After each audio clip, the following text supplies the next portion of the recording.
Okay, quarterback development is something that I take very seriously. Something I've spent a lot of time studying and learning from mistakes and really putting plans and methods together for. I think quarterback development is probably um, the most important investment in an offense's future at the end of the day. And quarterback development has to begin, when they're freshmen. If you're in a program where, you can get down into, you've got some voice and, what happens at the middle school levels or younger, then it's got to start even earlier. But the earlier that you can begin development of the kids who are going to play quarterback for you, is the smartest investment that you can make in the future, because that position is going to be the clearest extension of you as an offensive coordinator. So I'm going to kind of get into my methodology for that, and this has really been a study over a long period of time of things that have worked, things that have failed. Anytime I've ever had a quarterback play for me that didn't find success, I've always looked at that as, in some way, shape, or form, that's a failure of my method. There's something that I failed to either ingrain or grab his attention for, or get taught to him. There was some opportunity that I missed. I don't waste any time in my thought process when I have a quarterback who doesn't find success for me. I don't waste any time in my thought process of thinking about, well, he should have done this or he should have done that. Maybe there are things that the player could have done better, but for me, that's a waste of time in studying what I can do as a teacher, and a mentor to help that kid find success. At the end of the day, that's the whole point of what I'm doing, as the person leading that growth and development for that young player. So I've put a lot of pressure on paying attention to the things that are important, the things that work, and developing these methods, for me, to be able to really have the best effect possible in developing quarterbacks. And it's not been perfect in any way, shape, or form. I haven't reached the pinnacle of anything, and will continue every single year to study the things that are working well and where we're finding failure. But up to this point in my career, this is where I hang my hat, and where I've found the most successful parts of quarterback play, in using these methods. The very first thing that I do with young quarterbacks that are going to play for me is I ingrain in these young guys the starter mentality. The starter mentality is a mindset where the QB sees his value as that of a first string quarterback. Whether he is actively in a first string role or not, he sees his personal value as that of a first string quarterback. This is going to be really important because he's got to have that mindset if he's going to believe that all the hard work and attention to detail that it's going to take to be great, he's going to need this mindset to believe that all that is going to be worth it. There are going to be a lot of hours of watching film, of practicing. There are going to be a million throws and working on footwork, and there's so much that goes into this. There's going to be those bad days. There's going to be those interceptions that get thrown and those hard lessons that get learned, and moments where you're going to struggle with confidence. He's got to believe that his value is that of a starter. That's going to be the thing that gets him through all the hard lessons, through all the hard work. And for him, he's going to see those things as having value. They're worth it because of my purpose and where I'm going. Hey, I'm headed in a direction. My purpose in this whole deal is to be a team leader, to lead a team to wins. To to be in that role for a team. And so it's okay for me to go through these hard times right now. It's okay for me to make these sacrifices and put in all this time because I know what my purpose is and I'm headed in that direction. The moment he loses that, if he begins to actually see himself as, well, hey, I'm really a backup, or I'm really just a down the line, I'm a third string, fourth string guy. Now that player is going to struggle to ever start for you because everything bad that ever happens is going to immediately tank any confidence that might be there. Any confidence that he does have is going to be a facade at the end of the day. So we try to ingrain from the beginning a mentality in our QBs that they're a starter. They need to have the starter mentality so that all this stuff is worth it and so that they're going to have the confidence they need to be ready when they finally get to execute that role that they're working so hard for. Okay? We try to build that in all these guys. All right? Great lesson on that. I love to point at Tom Brady because he was always a quarterback that went through so much adversity, being a down the line guy, having to compete on the depth chart. I think when his story is when he got to Michigan, he was seventh on the depth chart or whatever, and he had to, outwork all those guys to become a starter. And you can't do that. You can't invest everything that Tom Brady invested into his career unless he believed he had that mentality that he was a starter. It was just a matter of time until somebody actually, handed him the role so that he could fulfill it. So we try to ingrain that mentality in those guys early on in the process. Make the expectations of the QB clear.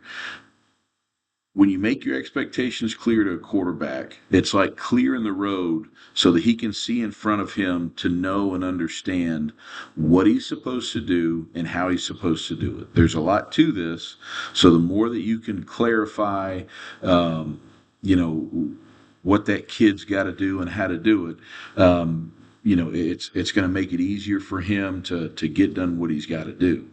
Now, it's important, make sure that your expectations of the quarterback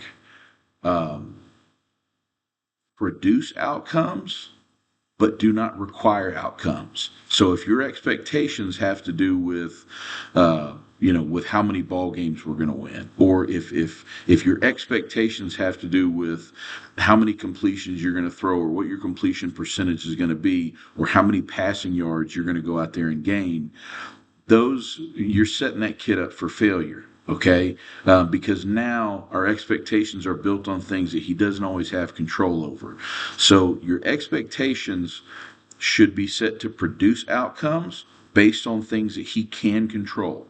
Okay, expectations, punctuality, be on time, be early.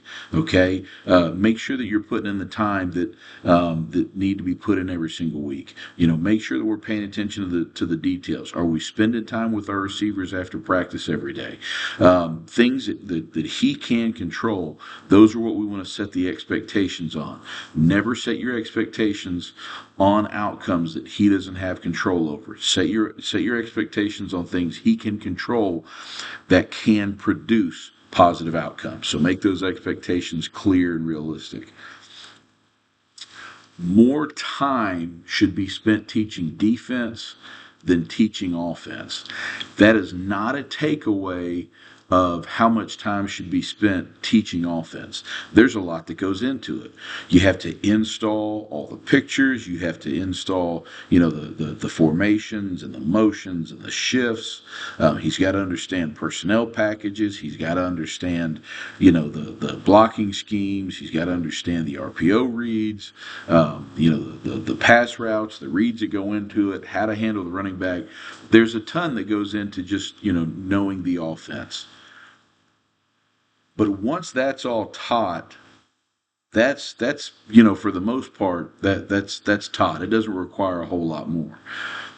Teaching and building that understanding of defense, that takes a lot of time, and it's a never-ending process.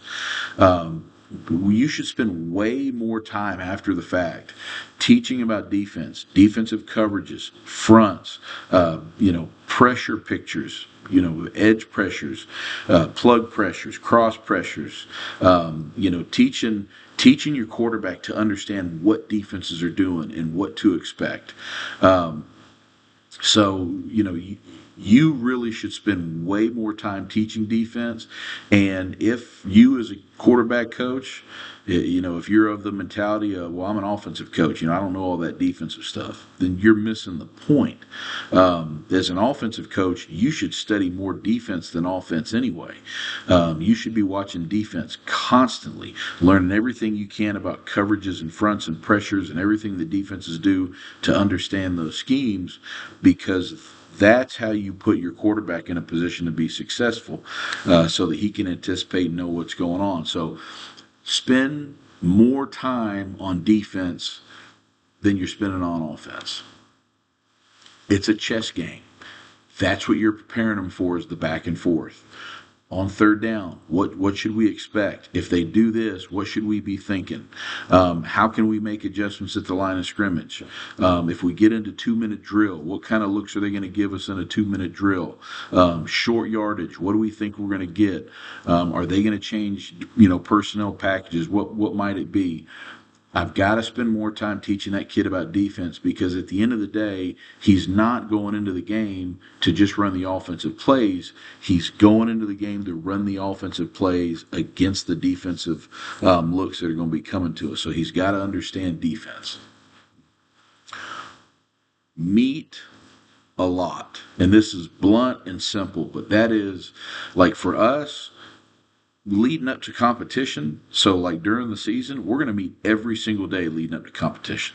That shouldn't even be that shouldn't even be tough for anybody. You've got to meet with that quarterback every single day of the week leading up to game day. Okay, we meet every day leading up to competition. Whenever we're installing, whenever we're going through the install process, we make sure that our quarterbacks always have a chance to meet with me separately, to talk, ask questions, run through operations, run through thinking. And when I say separately, I mean separate from the other positions, like not just necessarily individually, unless there's something personal that we need to talk about. But I make sure those quarterbacks have a chance to ask questions away from their teammates at times, because I want those guys to feel comfortable, diving deep, and I want them to feel so comfortable that they can even say to me, "Coach, I don't like this." I'm okay with that kind of feedback. We can always work our way through it, and maybe he's able to spot something that's bad, and I want to, get rid of it, or maybe he just doesn't understand it, and I can help him understand it so he can make it his own. Okay, so we're gonna meet every day leading up to competition. In the off season, make it clear with quarterbacks what the time off window is, okay? And don't do any football with those guys during that time. But we still make sure, even when we're in time off window and we're not doing any football, I make sure that those guys see me every day, have access to me at all times. We don't get into the X's and O's, or we're going to talk about personal stuff. We're going to make sure everybody's doing good, talk about family, and make sure we laugh together and enjoy each other. So meet a lot. Have the quarterback teach everything back to you, okay? When you can teach it, that's going to make you more of an expert in it. So that's why we want that kid to have to teach it. Plus, as his coach, it offers me a clear window into what he knows or what he doesn't know, and then how well he knows it or how poorly he knows it. So that's offered me a window to get some good feedback on him. But when he has to teach it, the first time you try to teach something, you're not going to be as good at teaching those things. But the better you get at teaching something, the more efficient you get at it, the more expert level you get at it. So I make those guys teach me almost as much as I'm on the board teaching them. I want them to get up in front of me and teach me what they know because I want to know what it is. Okay. You want to force them to be, eyes on them and they're teaching back what this stuff is. So there's a little bit of level of pressure. You can't just sit in the back of the room and nod your head and say, yes, sir. And just repeat back what's being put out there. Put those guys on the spot, make them do some critical thinking, and teach that stuff back to you. Teach the quarterback how to lead. And this is really important because there's no getting around it. He's going to be in a leadership role. Okay, the rest of the world is going to make that so. It is what it is. He's going to be in a role where leadership is going to be expected of him. So you need to teach that quarterback how to lead. Now, how do I do that? Number one, we talk a lot about leadership. We have conversations about leadership. We talk about, on our team where we have issues and what kind of leadership and what kind of leadership methods can be used to change those things. Where do we have shortcomings? Where do we have teammates that are struggling? And what kind of leadership do you think can help in those situations? So we actively have those conversations on a daily basis. So talk about leadership.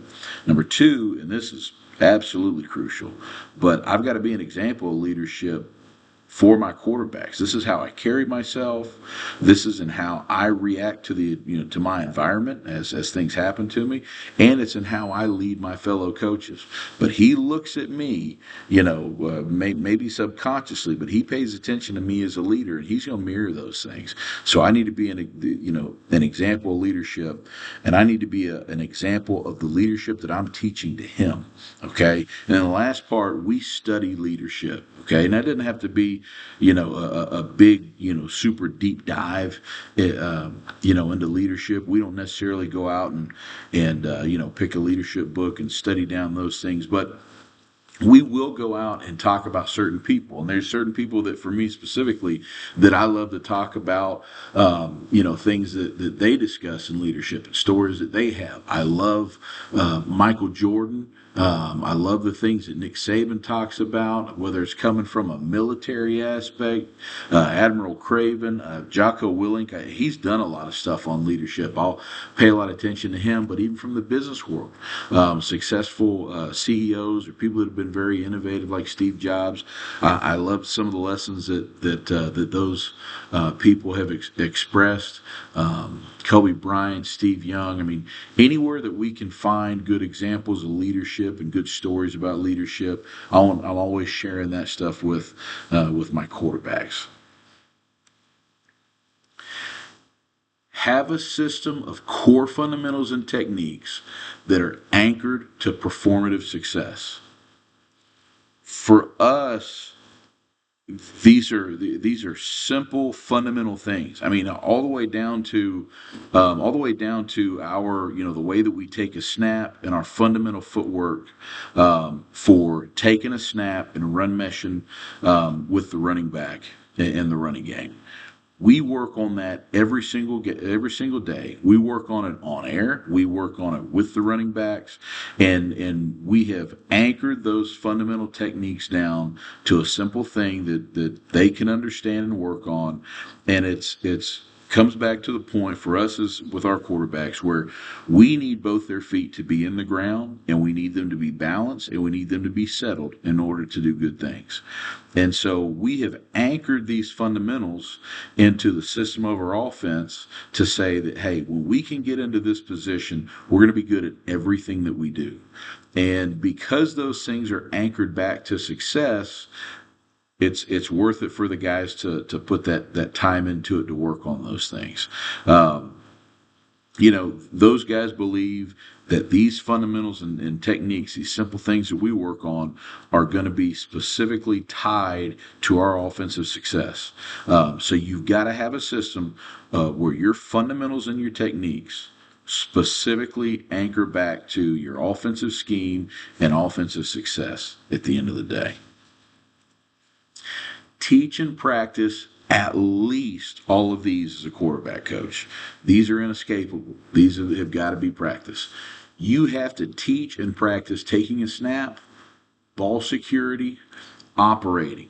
By operating, I mean the way that we use our hands to handle motions, or the way that we use our feet to handle motions, the way that we communicate with other positions. For us, our quarterbacks will practice this stuff on air. We will practice the timing of, kind of like with shadow boxing. We're taking a snap, we get the hand movement, we picture the motion going across, time up the hand clap so that we can time the snap up where it's supposed to be. Those little operational functions, we teach and practice those things actively. We teach and practice run mesh with our running backs. We teach and practice running the ball, how to be a ball carrier as a quarterback. How am I supposed to carry the ball? What do I do when I get into high traffic? What kind of angles am I supposed to take? We're going to teach and work on operational footwork. Operational footwork for us is essentially the footwork that we're using in all situations, when there is no crisis happening. Okay. Hey, if it's a, three-step drop, the standard three-step drop for us and throw, that fits into operational footwork. We're going to teach and practice all pocket throws. We're going to teach and practice fast release throwing, and there are different elements of that. We're going to teach and practice avoidance footwork. So now I'm in the pocket. Now I have some form of crisis, or I have something that I have to move to avoid and reset to make a throw. And we're going to work escape footwork when the whole pocket is broken down and I got to get out. And we're going to teach and practice throwing on the run. But at least those 11 things right there have to get worked. If you're any form of an option team, you have to work pitch. There's no getting around that at the end of the day. So depending on what your scheme is, there may be more to this, but at least this has to be worked on. Emphasize timing. This is very valuable, especially for younger quarterbacks.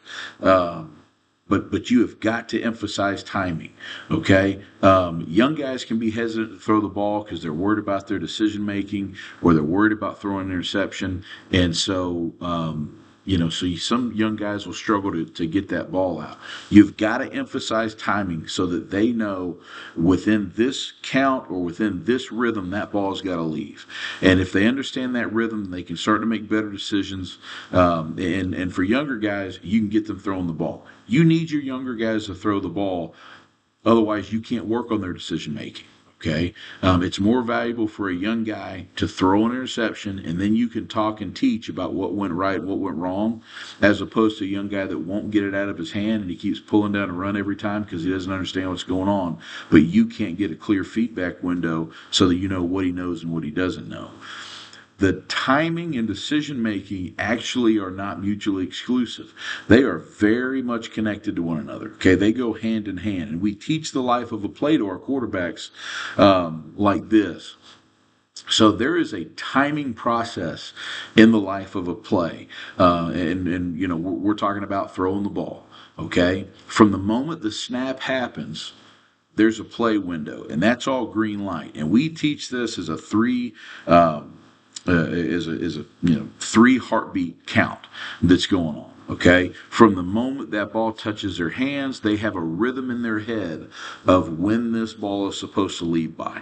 Okay, the moment that they get outside of that 3 heartbeat count window right there, then everything from that point on has now entered into what we call the chaos contingency window, which I know is a lot of words right there, but chaos being the first part, because now we're off timing with the routes.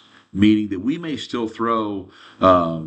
complete a dig, but we're not going to complete it in the window it was originally supposed to be in. Okay, which means that now we're in danger because now it's not fit against the same defenders it was originally fit against. Okay, so good things can happen, but a lot of bad things can really happen. Like, we're in dangerous waters the moment we get past that 3 heartbeat count window. Okay, and we use the word contingency on this because everything at this point is contingency. Nothing is by design and nothing is planned the moment we enter that late window. This is when we might be scrambling. This is when we might be having to work a void because the pressure is starting to get to us now. There's some kind of breakdown, but everything is off time at this moment.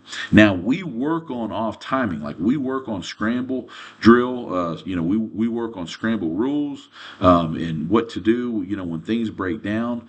But but there are a lot of variables happening that we can't control in that moment, and so it's harder for us to be within the plan. So it's really important our quarterbacks understand the timing, and it helps our guys to know when to throw the ball. I may have a route that's going to come open, but if I can't throw that route within the 3 heartbeat count, then that route is no longer a part of the decision making deal. Meaning it's no longer viable because the moment I'm outside that window, now making this throw becomes dangerous. There may be somebody I can't account for in that situation. So this is the way that we teach timing and decision making and how they go hand in hand. You want to collect, analyze, and publicize performance data throughout the spring and summer. All right.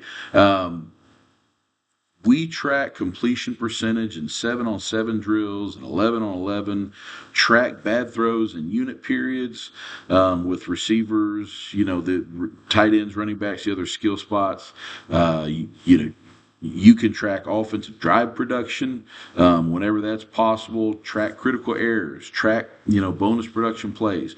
Post all this information publicly for the entire team to see. The more data that you can collect on your quarterback performances through practice in the off season and publicly make that stuff available, the better off that they'll be. Quarterbacks will understand when they're playing well and when they're not playing well. When they see issues, when they know that they've got number issues going on, or they're making too many critical errors, now they know that's something they need to address. But they can't hide from it because now the whole team knows they need to address that. So it's really important that you use that data to paint a realistic picture for both your quarterbacks and their teammates. So that we can drive competition, but we can make sure that focus stays in the right places. This is the NCAA passer efficiency rating formula that we use. Like we keep track as much as possible. We're always trying to keep track of, hey, what's our backup quarterback right now? What's his QB rating, or what was it in the scrimmage the other day? So we want to try to keep track of all that stuff.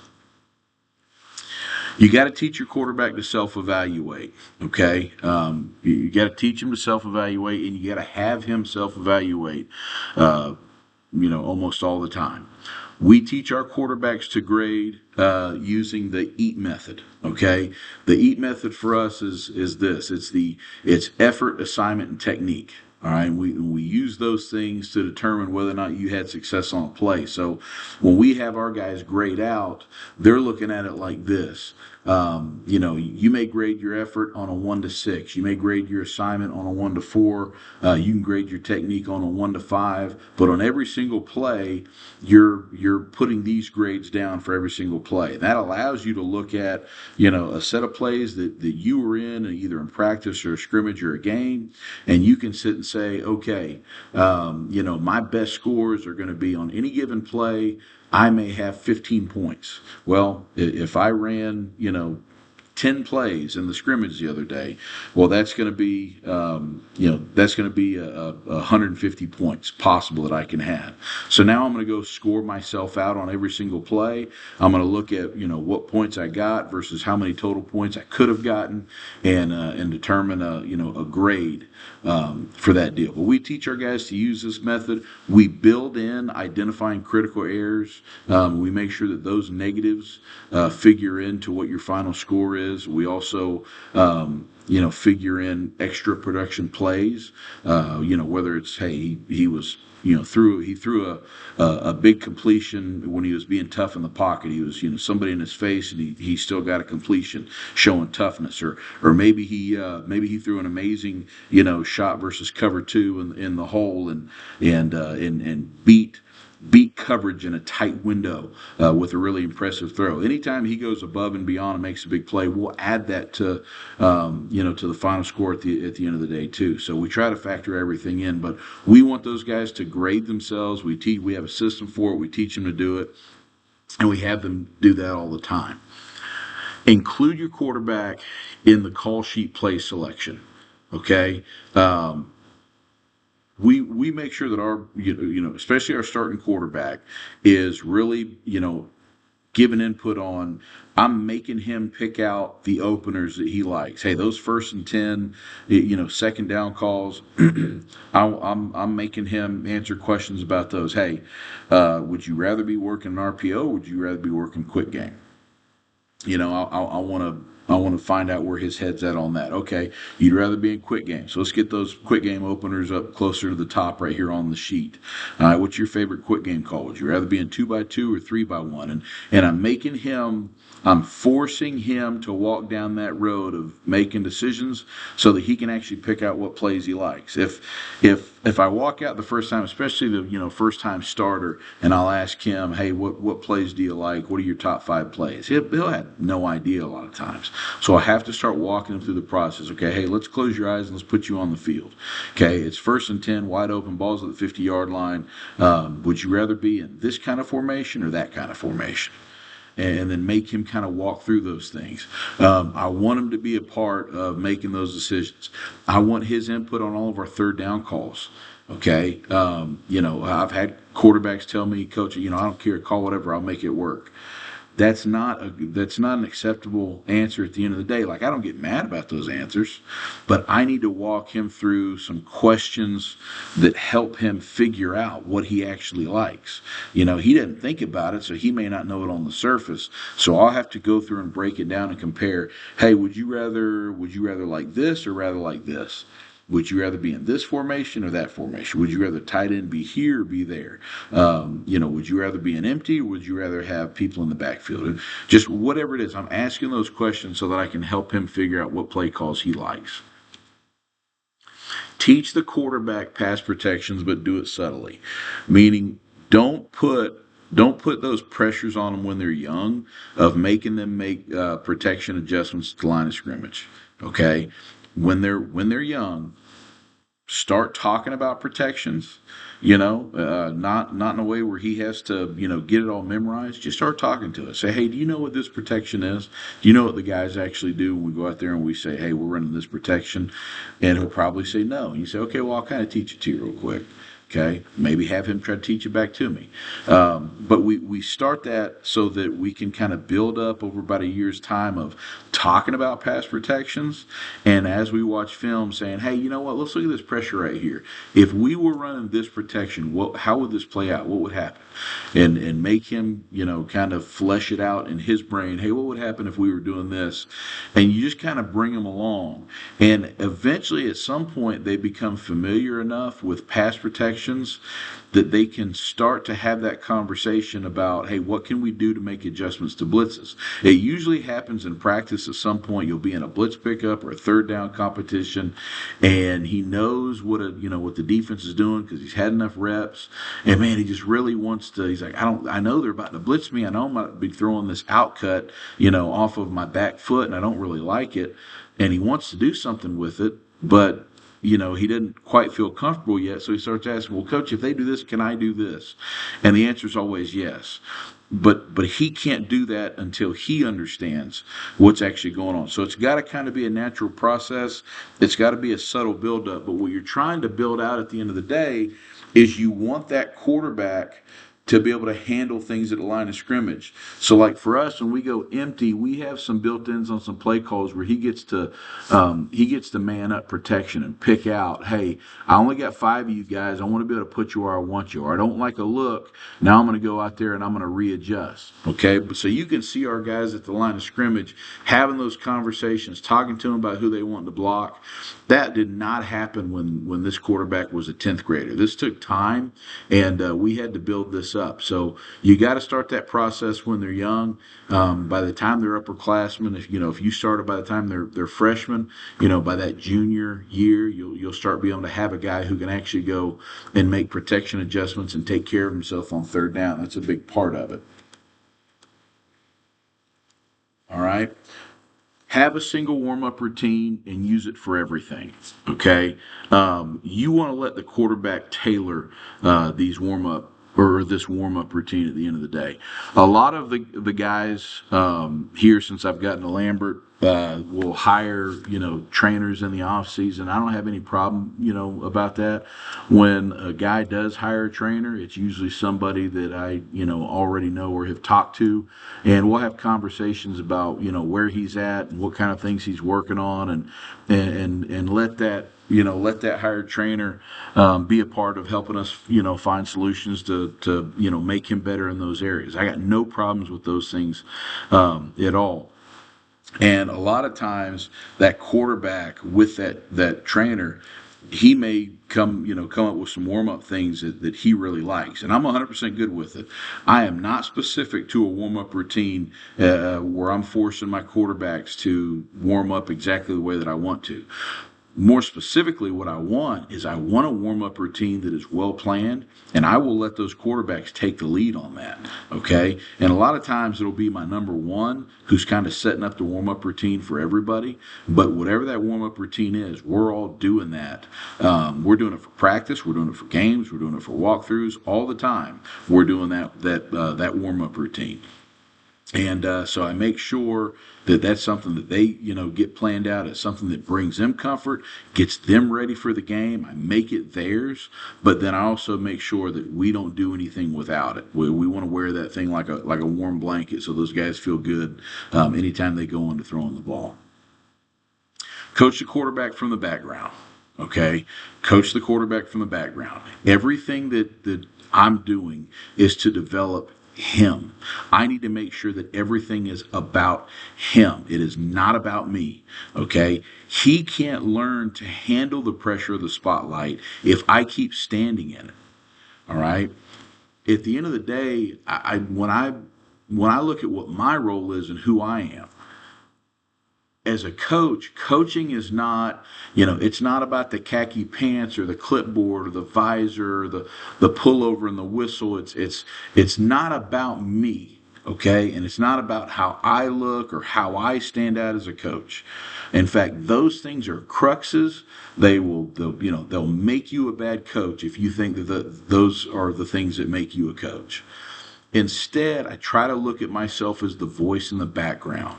Okay, I'm trying to center that kid so that I can bring out the best in him. So I like to picture myself as somebody that's more of a therapist, a mentor, okay, a psychiatrist, all right, somebody who is able to, offer some form of manipulation on their direction at the end of the day. Okay, I'm that voice that they'll listen to, and that's a personal thing. You have to get in there on a personal level. You have to build a relationship. It's not a friend relationship. Okay, it's not about us, just going out and having laughs. It's a kind of relationship where that kid will trust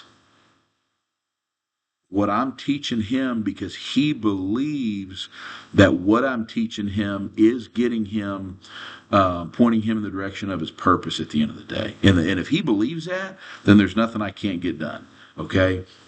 But that's what I've got to be. I've also got to be, the voice of discipline. I've got to be somebody that can hold him accountable to doing the things he's supposed to do. I've got to be able to be that voice that's able to say, hey, you did wrong, we're going to make it right.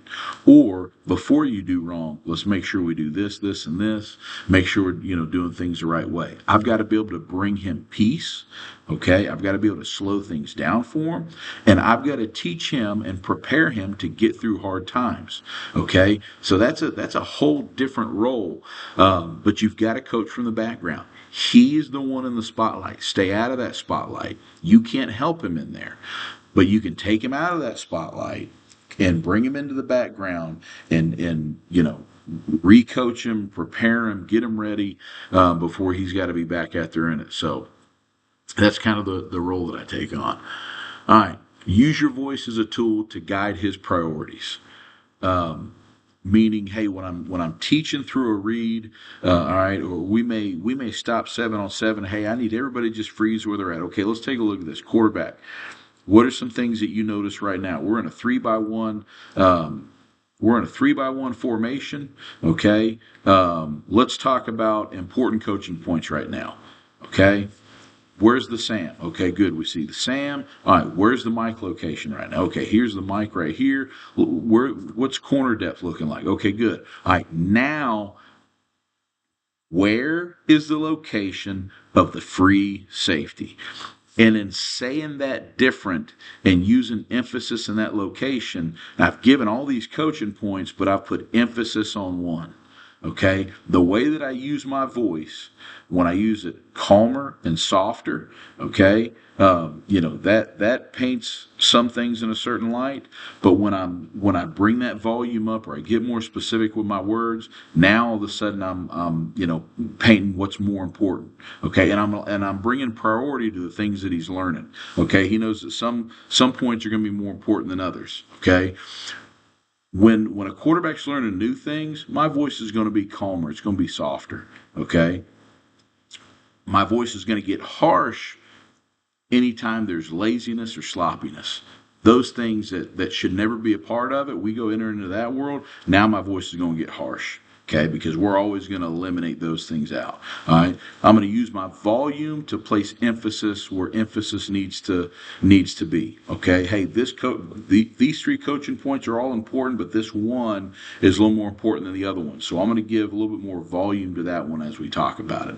Okay, that way I don't have to say that it's important. He'll experience that it's important because he'll hear it from my voice, and he'll know that moving forward. You got to coach the quarterback hard in front of his team. Now, that's not, all the time necessarily, but they have to experience that kid getting coached hard. Because if he can get coached hard, then everybody's allowed to get coached hard. Nobody is above being coached hard at that point. It establishes being coached hard as a norm, okay?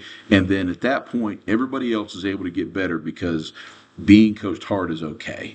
All right. Plus, it gives him an opportunity, the quarterback, to demonstrate his accountability to his teammates. Okay. When he can get coached hard, if he makes a mistake and coach, is able to, jump his butt in front of everybody else, and he can take those lumps and say yes, sir, and take accountability for what he's doing, that's great. I love the story.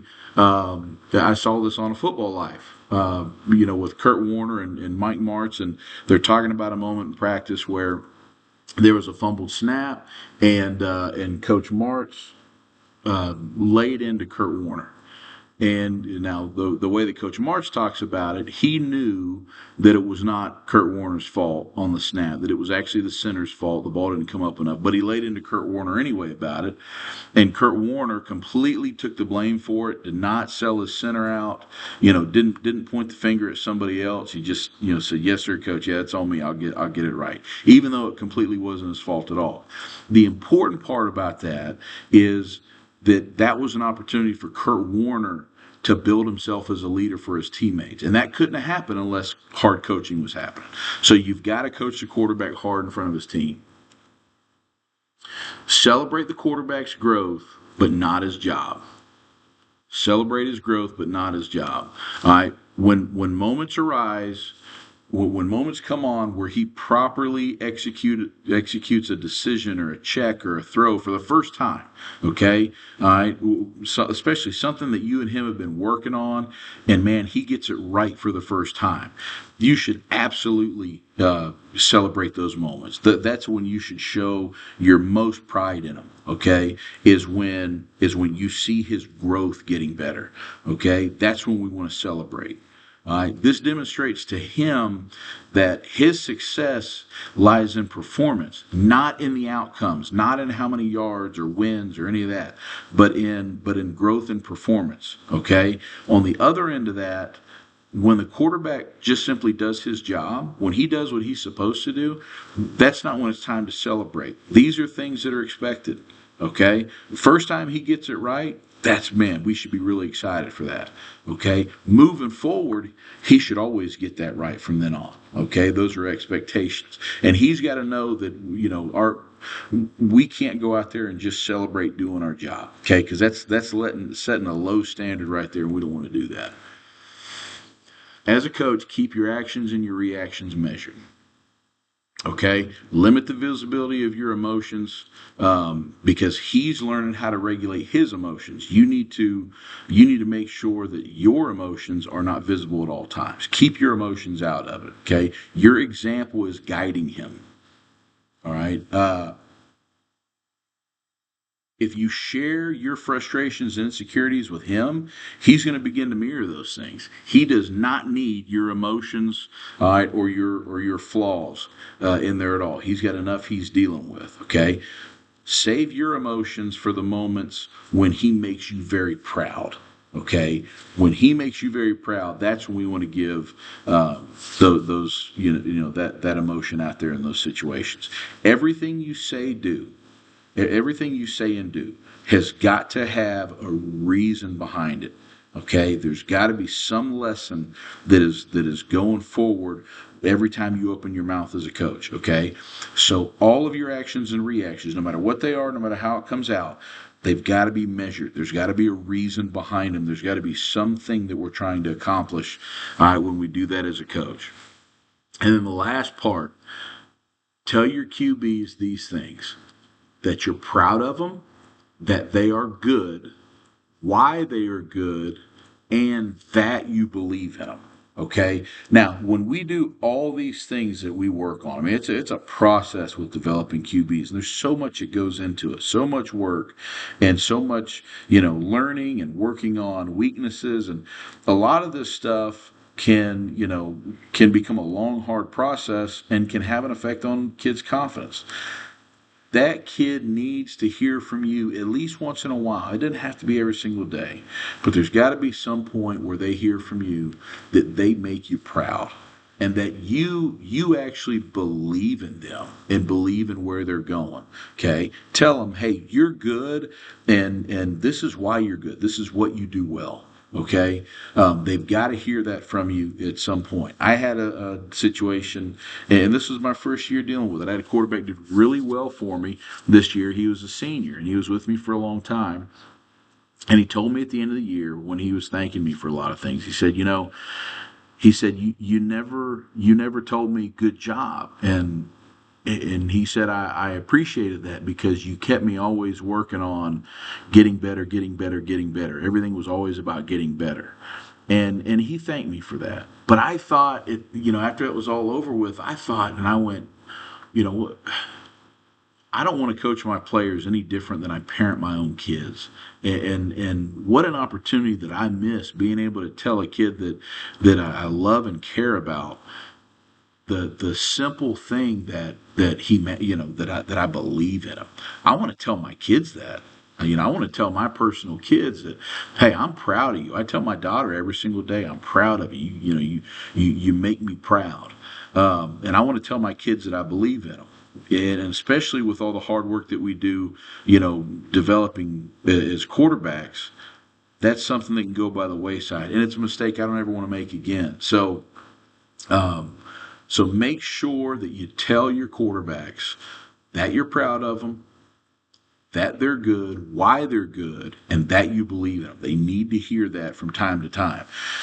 As a general rule in season, me moving forward, I'm gonna make sure that at least once every 3 games, they're gonna get that from me in season. Okay, and make sure that the kid gets an opportunity to play at least one game in his life where he has heard that from me, instead of playing and then not getting that from me until after the fact. I think it's a wasted opportunity, and I don't ever want to let that happen again. So tell your quarterbacks that you're proud of them, that they're good, why they're good, and that you believe in them. So these are the methods that I use. This will continue to change and evolve as time goes on. But I've been very fortunate. I've had success developing quarterbacks. I've had guys that have gone on to success at the Division I level, and hopefully we can continue to do that and have success at this position. I'll continue to learn and grow and study. You should do the same. But these are the methods that I've built in that for me have brought success, and they're the things that I've learned to help me avoid the negatives throughout the whole process. So this is what we do.